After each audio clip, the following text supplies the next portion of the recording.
GEHAZI by Louis Ginzberg. GEHAZI, proved untrustworthy by his conduct on this occasion, again aroused the ire of the prophet when he disregarded the order not to accept money from Naaman, the Syrian captain. He did not succeed in deceiving the prophet. On his return from Naaman, he found Elisha occupied with the study of the chapter in the Mishnah, Shabbat, which deals with the 8 reptiles. The prophet Elisha greeted him with the rebuke, "Thou villain, the time has come for me to be rewarded for the study of the Mishnah about the 8 reptiles. May my reward be that the disease of Naaman afflict thee and thy descendants forevermore." Scarcely had these words escaped his lips when he saw the leprosy come out on Gehazi's face. 15. Gehazi deserved the punishment on account of his base character. He was sensual and envious, and did not believe in the resurrection of the dead. His unworthy qualities were displayed in his conduct toward the Shunammite and toward the disciples of Elisha. When the pretty Shunammite came to the prophet in her grief over the death of her child, Gehazi took her passionately in his arms, under the pretext of forcing her away from the prophet, on whom she had laid hold in her supplications. As for the other disciples of Elisha, he endeavored to keep them away from the house of the prophet. He was in the habit of standing without the door. This induced many to turn away and go home, for they reasoned that, if the house were not full to overflowing, Gehazi would not be standing outside. Only after Gehazi's dismissal did the disciples of Elisha increase marvelously.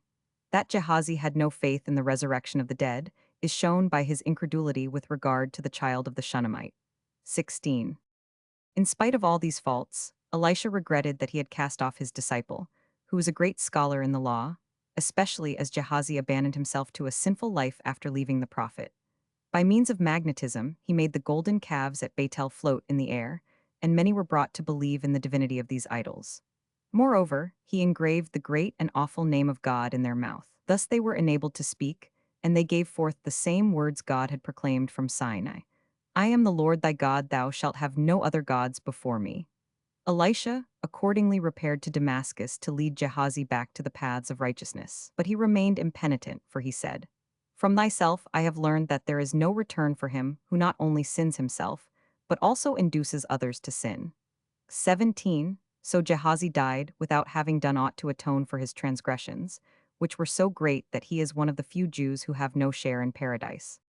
Elisha's excessive severity toward his servant Gehazi and toward the mocking boys of Jericho did not go unpunished. He had to endure 2 periods of disease, and the 3rd sickness that befell him caused his death. He is the first known to history who survived a sickness. Before him, death had been the inevitable companion of disease. 20. A great miracle marked the end of a life rich in miraculous deeds. A dead man revived at the touch of Elisha's bier and stood on his feet. It was a worthy character for whom the wonder was accomplished. Shallum the son of Tikva, the husband of Huldah the prophetess, a man of noble descent who had led a life of loving kindness. He was in the habit of going daily beyond the city bearing the pitcher of water, from which he gave every traveler to drink, a good deed that received a double reward. His wife became a prophetess, and when he died and his funeral, attended by a large concourse of people, was disturbed by the invasion of the Arameans, he was given new life by contact with the bones of Elisha. He lived to have a son, Haniel by name. 21. The death of Elisha was a great misfortune for the Israelites. So long as he was alive, no Aramean troops entered Palestine. The first invasion by them happened on the day of his burial. 22.